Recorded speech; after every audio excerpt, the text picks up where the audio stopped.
War crimes in Yemen. Maybe. One of the Middle East's bloodiest conflicts is also one of its most overlooked. It's not Syria or Iraq. It's in a different place entirely, Yemen. The 20-month-old civil war there has killed more than 10,000 people and triggered a massive humanitarian crisis. But press coverage has been minimal, overshadowed by the fight against ISIS in Syria and in Iraq. In Yemen, one side has Houthi rebels, backed by Iran. This is from 2016, by the way. The U.S. is helping Saudi Arabia bomb Yemen, and it's a disaster. Is this a Johnny Harris video? I mean, he was, back then, he was there. Is there TOS in this?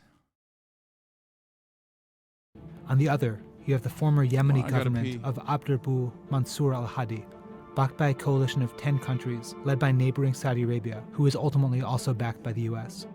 The civil war there erupted in 2015, when the Houthis, a Shiite group who received money and weapons from Iran, took up arms to overthrow Yemen's government, which is Sunni, and backed by Saudi Arabia.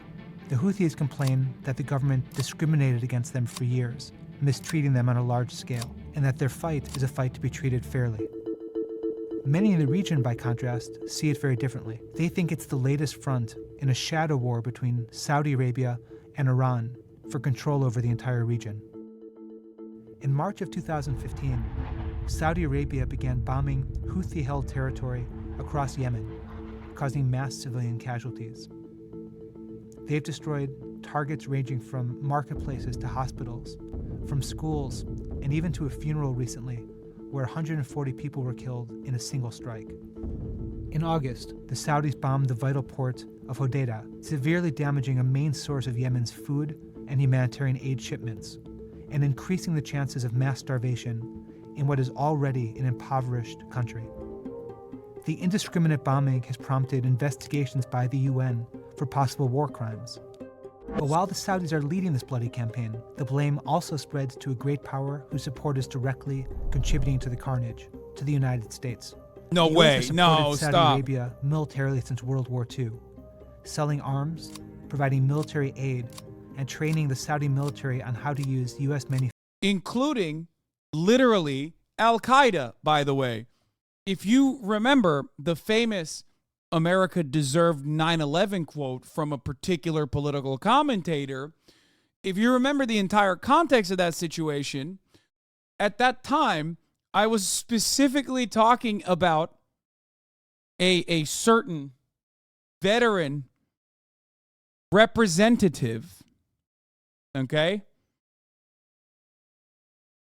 who had actually blocked a measure to stop giving arms to Saudi Arabia. Okay? And I was actually criticizing him for blocking the measure to stop giving arms to Saudi Arabia, to continue giving arms to Saudi Arabia, while simultaneously talking about 9/11, about how, like, oh, they hate us because they ain't us. They hate us because they hate us. Those arms were ending up in the hands of Al-Qaeda, okay? American arms were being given to Al-Qaeda to be used in Yemen. Just something to remember. Okay? Just something to remember. These are things that I've been talking about for years. So whenever people come to this broadcast and say, Hasan, you've changed your perspective, it's because they didn't understand my perspective at all, or rather, they thought, like, you know, Saudi Arabia is a good person, or is a good country to criticize, but America is not a good country to criticize, right? Like, I mean, just remember that. A throwback. If you have a problem supporting terrorists and those who fund terrorists, why did you vote against stopping our arms sales to Saudi Arabia 4 times? Those weapons are now literally in the hands of Al-Qaeda. Precisely the point I made in the video that cuts off right before.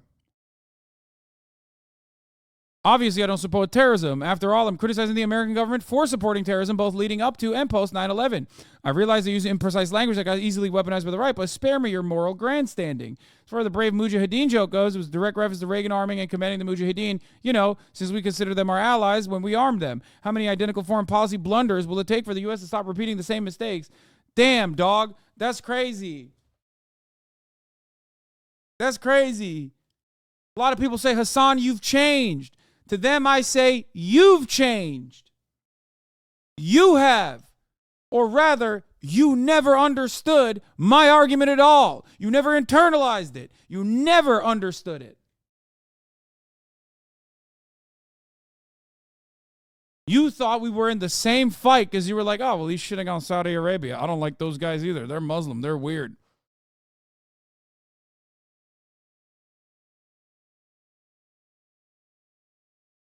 So funny.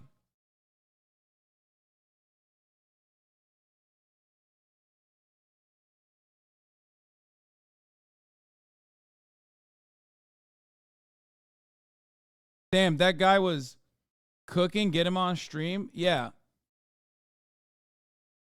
Just saying, man.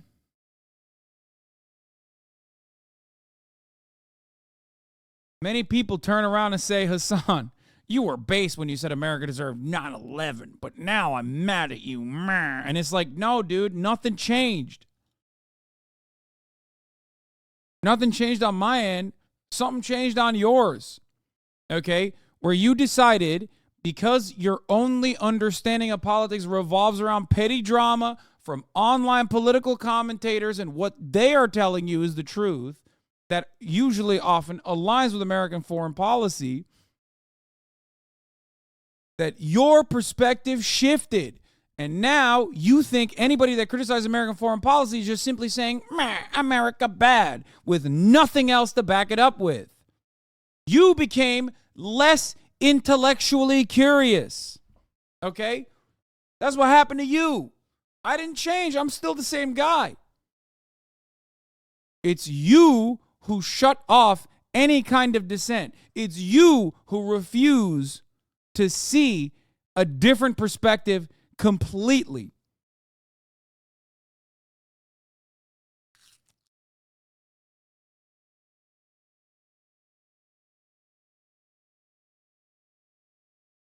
I feel you say that too, the Muslim bad part. Man, shut up, Sufi Masoodi. You didn't even know about circumcision, okay? Don't come at me with this shit. I don't want to hear from you ever again about Islam. Don't make me pull out the receipts and make fun of you, okay? Manufactured planes, tanks, and other weapons. In recent years, Saudi Arabia has bought more weapons from the US than any other country in the world. Just since March of 2015, the US has authorized $22 They show empty grave digging. I don't think that's TOS. No, that's good. That's fine. billion worth of weapon sales to Saudi Arabia. The most recent deal includes 20 Abrams tanks listed as battle damage replacements. The battle, of course, is Yemen. The weapons the US sells also include cluster bombs, banned by most of the international community, and F-15 fighter planes, which is making up the vast bulk of what the Saudi Air Force is currently using as it bombs Yemen.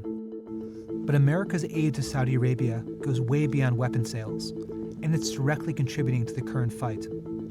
That's because Washington is literally helping to refuel Saudi planes while they strike targets across Yemen.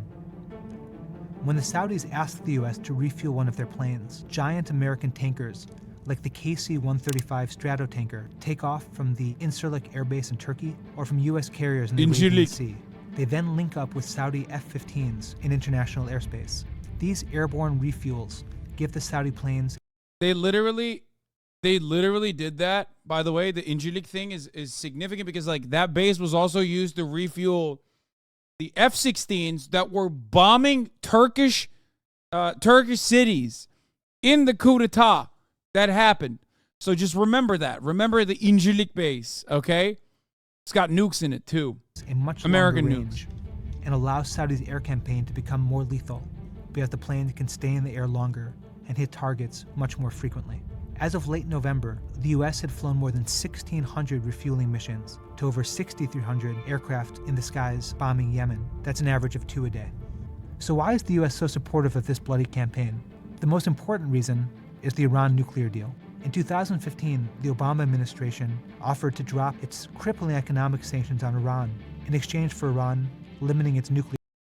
A phenomenal, genuinely good Obama-era foreign policy deal that Donald Trump ripped apart because Israel did not like it. Straight up. Okay? 1,000%. You know who hated the Iran denuclearization deal? Israel. That's it. Everybody else was on board. It took so many years of negotiations to finally get to that. It was a multilateral, so many countries involved, and just, it cast it aside. Program. Without those sanctions, Iran's political and economic power has significantly increased, making Saudi Arabia nervous that their enemy will gain new influence in the region, in countries from Iraq to Lebanon, and from Syria to Yemen. I don't know about that, man. Trump said that shit on the campaign trail from the get-go. No, his reactionary approach to the Iran denuclearization deal comes from him reading the room correctly. But the idea of hating the Iran denuclearization deal was Israel's biggest gripe with the Obama administration. Part of the reason why Obama is a hated politician in Israel in general is, despite the fact that Obama on his way out gave Benjamin Netanyahu a gift of $38 billion over the course of 10 years, is because of the Iran denuclearization deal. It's the major source of conflict. That is definitely one of the biggest problems, because it meant normalizing relations with Iran.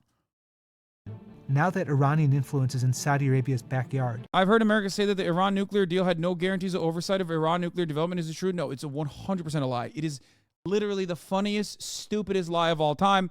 That's precisely the reason why that's not even what the Trump administration said. They said Iran is still arming proxies in the region and doing terrorism, so we're throwing the Iran denuclearization deal, even though UN envoys went in, weapons inspectors went into Iran and said Iran literally was following through on the denuclearization deal after Trump had cast it aside.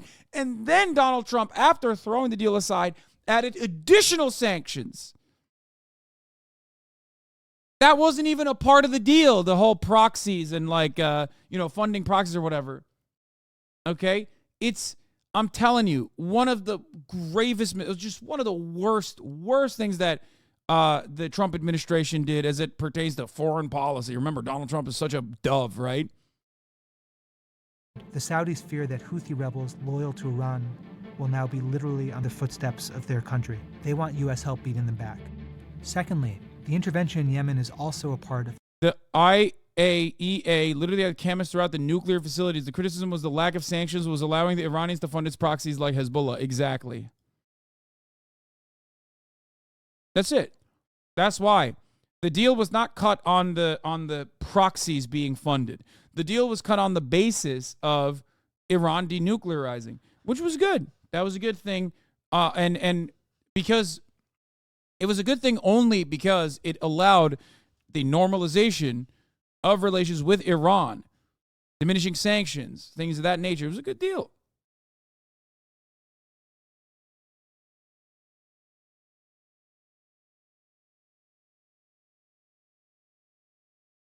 Anyway.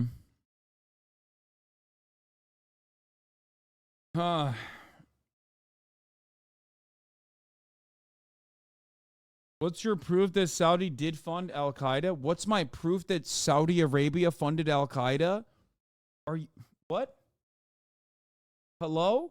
Are you asking 9/11 style, or are you asking currently American arms reaching Saudi Arabia, Al-Qaeda?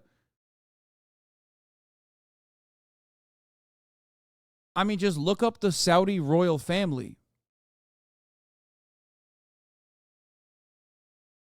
I don't know if you know about a little known man who probably should have joined the NBA instead of, trying to dunk on the Twin Towers. Okay? His name was Osama bin Laden.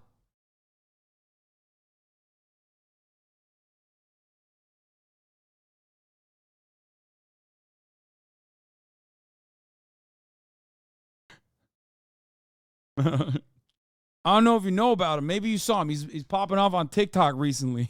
He was 6'7". He was tall as hell.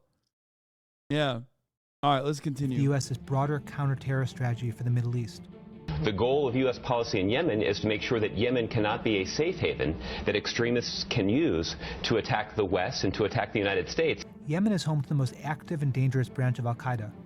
The U.S. has a major interest in preventing this terror. Yeah, who were they being funded by? From taking advantage of the power vacuum in Yemen to plot new attacks. Finally, the U.S. is honoring one of its longest-standing and most important allies. Since World War II, Saudi Arabia has been a vital partner against communism and now terrorism. The Yemen campaign is a high priority for Saudi Arabia, and that makes it a priority for the United States. But as the war devolves into a bloody stalemate, the administration is increasingly... He was 6'4", 6'5", bro. He was literally your height. I thought he was like 6'7". People used to say he's 6'7". worried about being complicit in potential war crimes. In State Department documents obtained by Reuters, a meeting agenda from January of 2016 talks about limiting exposure to LOAC, which means the law of armed conflict. Some in the White House worry that the U.S. was potentially violating that law because of its assistance to Saudi Arabia. In those documents, State Department officials also discuss the implications of a 2013 International Court decision implying that if the U.S. were to provide practical assistance, encouragement, or moral support to the Saudis, the U.S. could be charged with war crimes itself. In an effort to avoid this, the U.S. issued a no-strike list to the Saudis to try to mitigate civilian casualties. It's so funny that, like, our other regional ally, rather regional proxy, identical situation. It's like our unconditional support for Israel, just like our unconditional support to Saudi Arabia, on identical terms, is putting us liable legally for crimes of genocide. But of course, it doesn't matter what happened with the Saudi situation. Nothing. What will happen with the Israel situation? Most likely the same. Okay? It included things like known hospitals, universities, schools, cemeteries. The Saudis appear to be ignoring it. They appear to be ignoring it. The laser guidance that we gave the Saudis guided those missiles that we gave to the Saudis. Like, in the rubble, I remember covering the school bus that blew up. Okay? And it was like, there was literally a piece of the munitions used in the rubble. The school bus that was blown up. And I think it was Raytheon, wasn't it? One of the military-industrial complex beneficiaries. The UN estimates 10,000 people have died in the fighting, that 370,000 children are malnourished, and that 10,000 other children have already died. Shredded backpacks with like melted child skin on it, next to the remaining the remains of a Raytheon missile. Just great advertisement.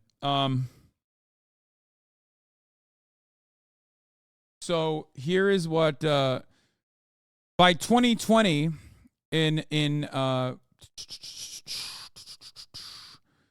by 2020 in 4 years after this, that number had skyrocketed.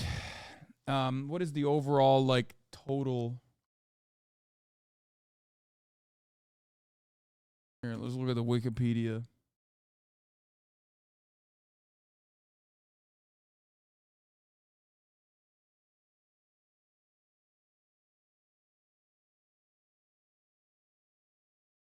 No.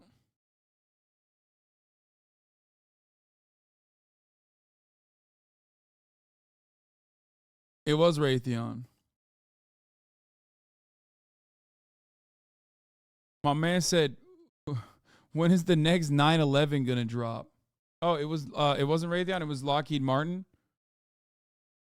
Damn, sorry. bomb that killed 40 children in Yemen was supplied by the U.S. Oh, it was an MK-82. Nice. I mean, they all create some of the best child killers. Like they're just so good. America's best export. Like we make the best child killer bombs. It's so good. Shit. The other. All right, never mind. Let's continue. From preventable disease. Nearly 3 million people have been pushed out of their homes in the last year of fighting alone. Truces have come and gone, while hopes for peace talks falter. The Houthis continue to run the government in the capital of Sana'a, raising questions about what Saudi Arabia has actually accomplished, and whether any of it could possibly be worth the cost. By the way, this is why the same dynamic for liberals, when they heard about the genocide in Yemen, heard that like Saudi Arabia was doing it. So they were like, oh, okay, that's a permissible thing to criticize, right?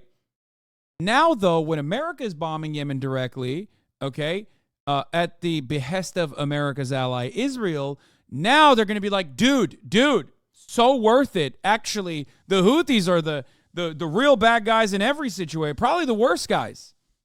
Remember, the very same people, I told you this yesterday, when America first blew up positions in Yemen, I told you that they were you could key search, if they haven't already deleted their older tweets, you could probably key search like people condemning Saudi Arabia for the genocide in Yemen back in like 2016, 2017, 2018.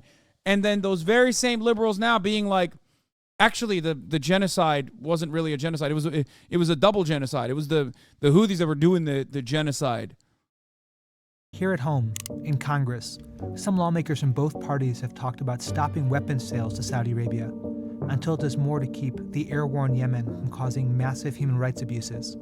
Others argue that America's relationship with Saudi Arabia is so important that the U.S. needs to keep selling weapons despite the carnage in Yemen. The Obama administration, especially after Khashoggi, when Saudi Arabia chopped up Jamal Khashoggi, whatever, right? And Donald Trump was asked like, what's up? You're going to keep giving them $10 billion in weapons, worth of weapons? And Trump straight up said, what are you going to do? Like, who's going to buy the weapons? Somebody has to buy the weapons. If they don't buy it from us, they're going to buy it from Russia. And every liberal united in collectively saying, how dare you, sir? How dare you? How dare you say such things?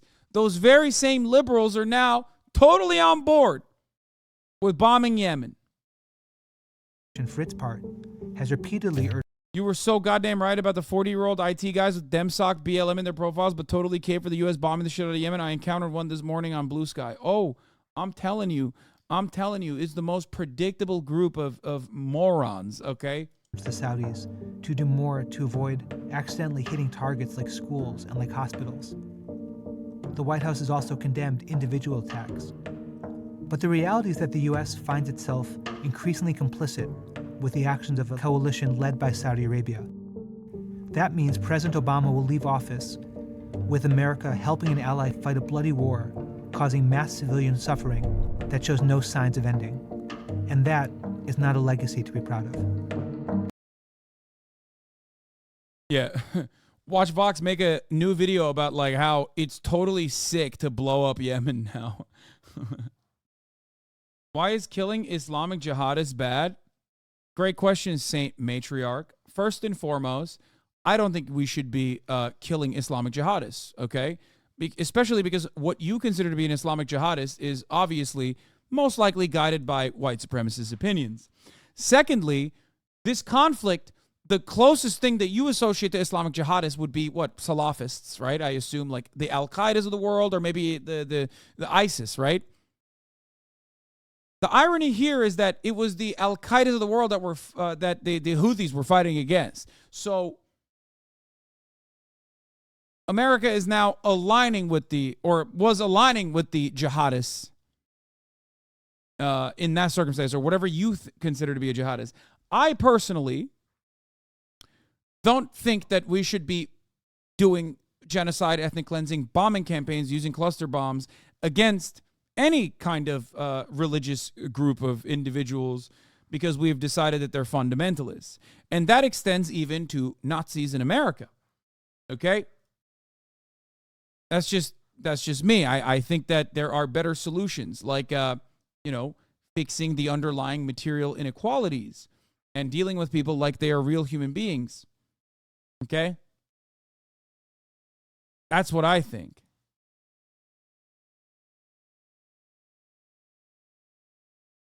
This was one of the saddest and funniest clips of the entire relationship between Trump and MBS. He literally had a catalog of weapons. Dude, also MBS loves him, though. Over a fairly short period of time. I was in Saudi Arabia in May. He loves MBS. And we are bringing back hundreds of billions of dollars into the United States, and we understand that. And how then do you determine who is fundamentalist, jihadist? Genuine question. You don't. That's the whole point. And that's precisely the reason why it's a stupid idea, especially when you are super far removed from what's going on there. That's my point. You don't. There is no Islamist jihadist that you're blowing up in that situation. You're just blowing up Arabs. You're blowing up Muslims. You're blowing up brown people. And then you leave the rest in rubble. And then those that survive the bombing campaign become the next line of what you consider to be a jihadist or whatever the fuck.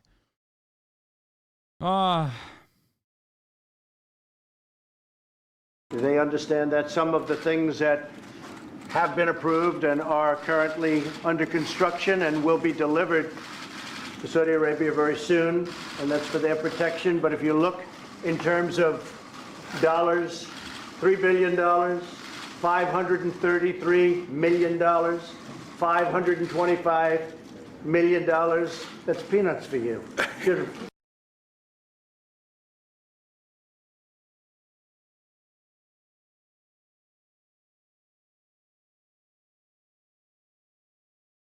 That's so sad.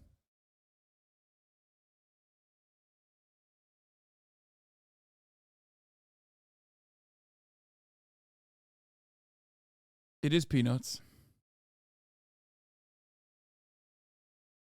Oh, this was the best. This was the best. The orb. Remember this?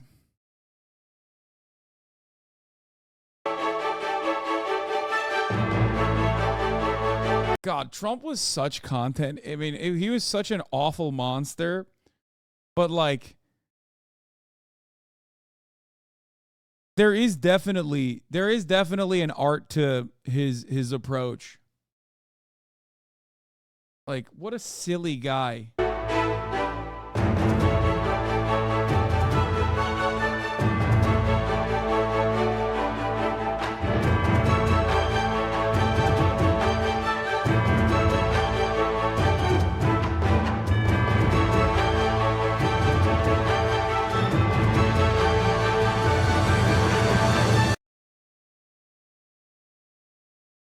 I wish I had known about you on TYT during the Trump era. Oh, dude, I was having a fun time. I was definitely at TYT. My commentary was still like, definitely very spicy regularly, but I did dial back the way I spoke about things quite a bit, I would say. Are you sure MBS aren't already an atheist at this point? What difference does it make, man? These guys are like judging them on their real, genuine interest in religion is so silly. Yeah, libs have all conveniently forgotten about this. Trump vetoes measure to end U.S. involvement in Yemen war. Yeah. Every single liberal that engaged in like commentary on Yemen that is now being like, well, now that Biden is on board with bombing Yemen, we're on board too. Just remember that. What is this? This is a non-starter for Palestinians. Exclusive Biden aide Brett McGurk. Brett McGurk's 90-day plan for Gaza focus on a Saudi-Israel deal, sidelining Palestine and arming U.S. officials. That's great. Yeah, let's keep doing the exact same thing that sidestep Palestinians. That's a good and smart thing to do. McGurk envisions a Jerusalem-Jeddah pact and a victory tour Blinken raised one aspect to top Palestinians and was rebuffed. McGurk's proposal was a top-secret document per a U.S. official. It ties dollars for Gaza to Palestinian acceptance of a Saudi-Isser bargain. One official said the approach misses the point and risks instability for years to come. Another linked its delusionally optimistic tack to Yemen.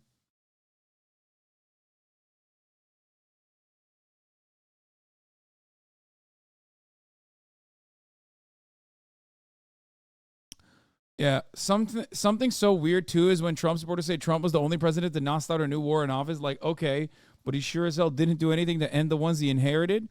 What a peaceful dove he is. Yeah, he also did a lot in his power to open up a new war, and the restraint wasn't on his end. The restraint was on the those who received the incredibly violent escalations and didn't do anything about it. So the idea that like Trump did not start any new wars doesn't change the reality that he assassinated Qasem Soleimani, which was ridiculous.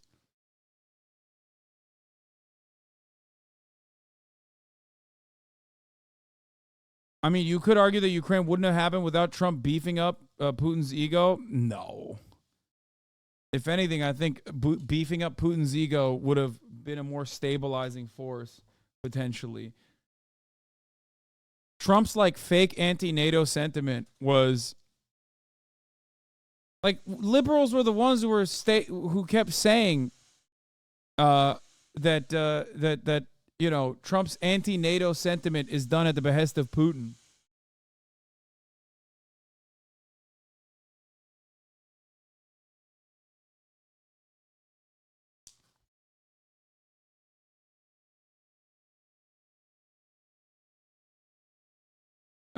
Anyway.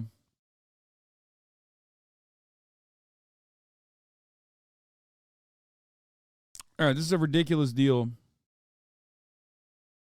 Charles Lister says, first off, this is a non-starter for Palestinians. And second, this is just a trumped-up, pun-intended version of the deal being pursued before October 7th, which itself is a near carbon copy of the Trump admin's original goal. Has nothing been learned, just baffling. Yeah. This is Abraham Accords Redux. Awesome.